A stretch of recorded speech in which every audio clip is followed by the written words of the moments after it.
The trade that's going to potentially make Dodgers fans pretty upset is if they traded Teoscar Hernandez. Would they consider trading Teoscar Hernandez? I did some more digging today, asking around, is this a real possibility? And the truth of the matter is, with the Los Angeles Dodgers, there are no locks outside of guys like Shohei Ohtani and Yoshinobu Yamamoto and Freddie Freeman and Mookie Betts. Essentially, if you're not a future Hall of Famer, you're probably not 100% safe. And the buzz today about Teoscar Hernandez came from Ken Rosenthal of The Athletic.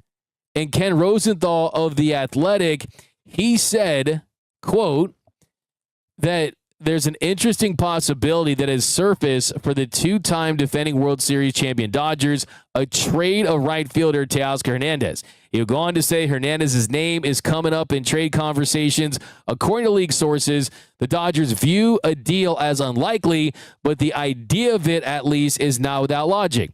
While Hernandez has hit 8 home runs with a combined 780 OPS the past 2 postseasons, he's also a big reason the Dodgers outfield defense ranked only 18th in outs above average during the regular season. So the defense, it was an look for Teoscar Hernandez last season.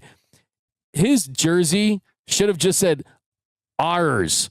You should have just taken the D out of the front and a D out of the middle. It just said ours because there was no D. The defense was atrocious. It was bad.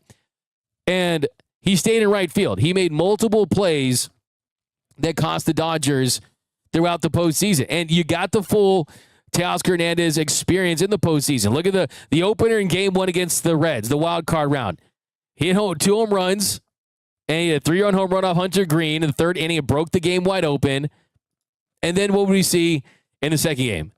He had that defensive blunder, let that ball just clank right off his glove that would have ended the inning in the 1st inning of game 2 with Yoshinobu Yamamoto on the mound, and then it led to 2 unearned runs. And then later, what happens? He ends up getting a big moment with that 2-run double in the 6th inning that basically blew the game wide open. So it was bad Teo, good Teo.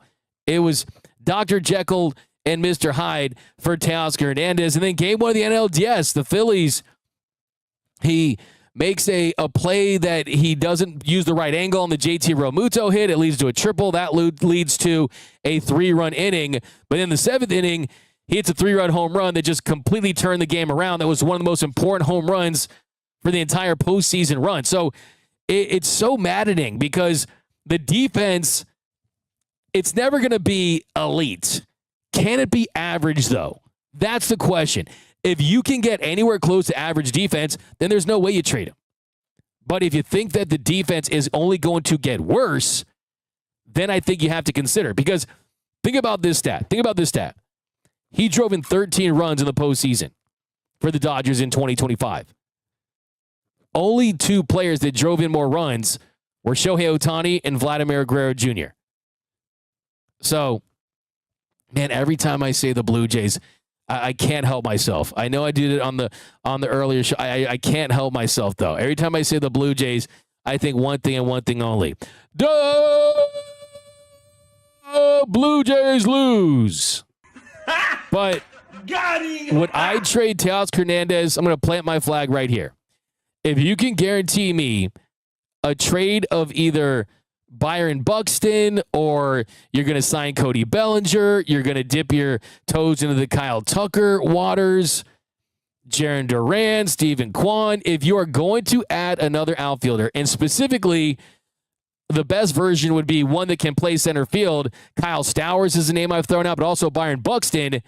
If you can get Byron Buxton and then you kick Andy Paz to right field where he is Gold Glove caliber, and you keep left field open. If you want to go Dalton Rushing, give him some opportunities there later in the season. If you're going to give Josue DePaula or guys like that opportunities, Kike Hernandez is going to be back. You still have Alex Call in the organization.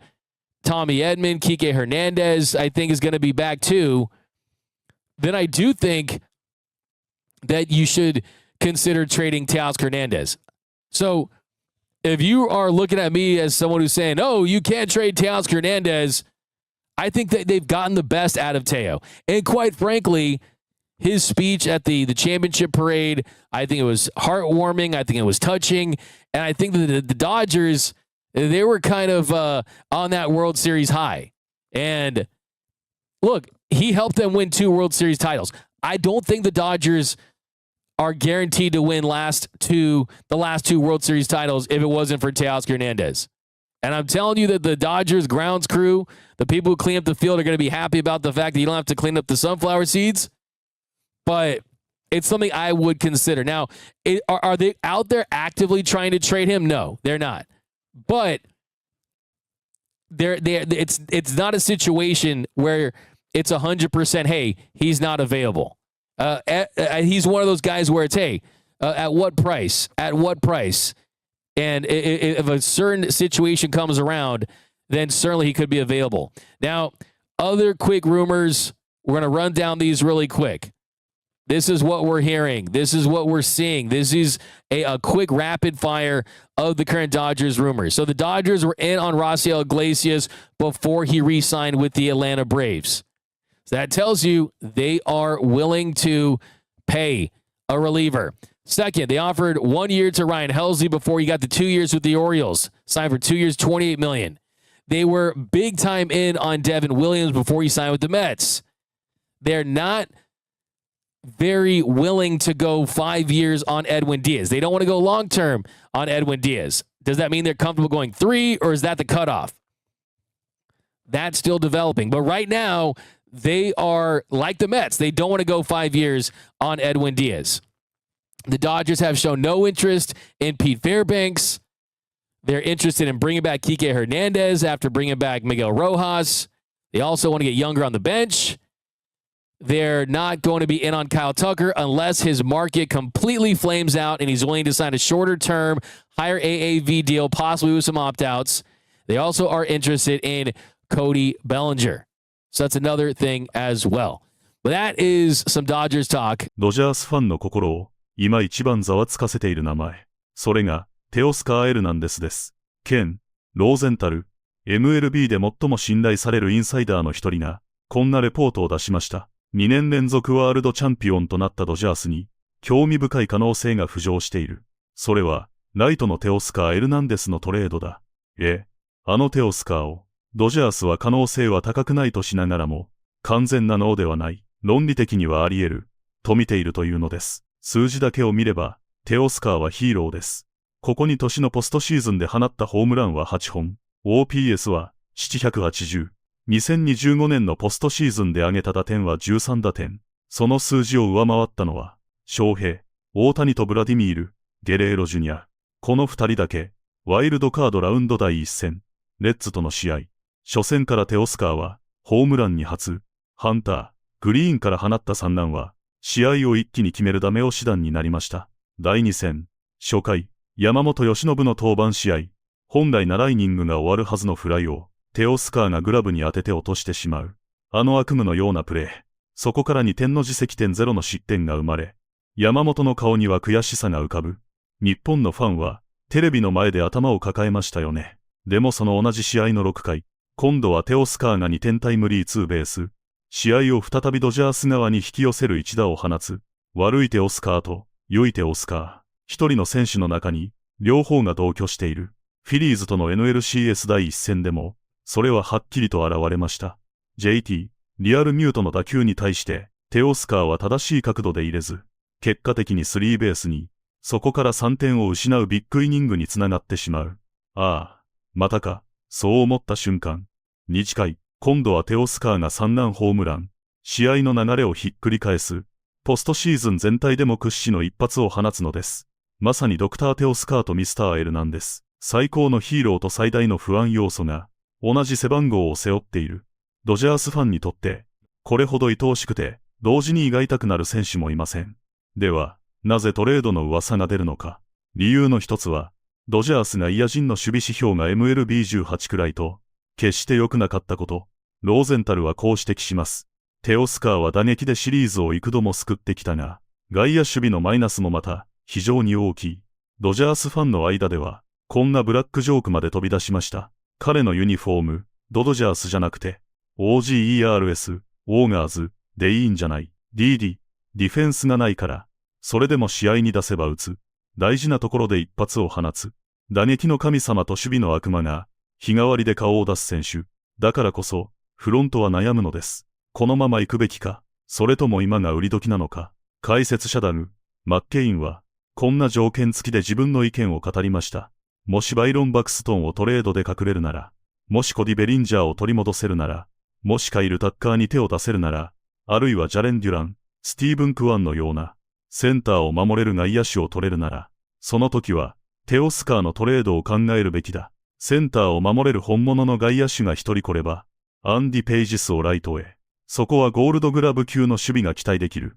レフトには、将来のスター候補たち、ダルトン・ラッシングやで、パウラー、若いタレントにチャンスを与えることもできる。そしてベンチには、キケ、エルナンデス、トミー、エドマン、アレックス・コール、ユーティリティ性を持つ選手たちが控えていれば、柔軟性のあるロースターが組める。つまり、ただ出すなら意味がない。その代わりにセンターラインを一気に引き上げる補強があるなら、テオスカー放出も選択肢になる、という発想です。ここで、大事なポイントがあります。ドジャースは、テオスカーを積極的に売りに出しているわけではない。ただし、絶対に出さない選手でもない。ドジャースの中で、パーセント100トレード不可と言えるのは、翔平、大谷、山本由伸、ムーキー、ベッツ、フレディ・フリーマン。このクラスの将来の殿堂入り級だけ。それ以外は、条件次第で全員が交渉テーブルに乗る。それが、今のドジャースの冷静すぎるリアリズムなんです。さらに言えば、ドジャースはこのオフ、リリーフにも本気で投資しようとしています。ロビール・ブラン獲得に動いていた。ライアン・ヘルズリーに1年オファー。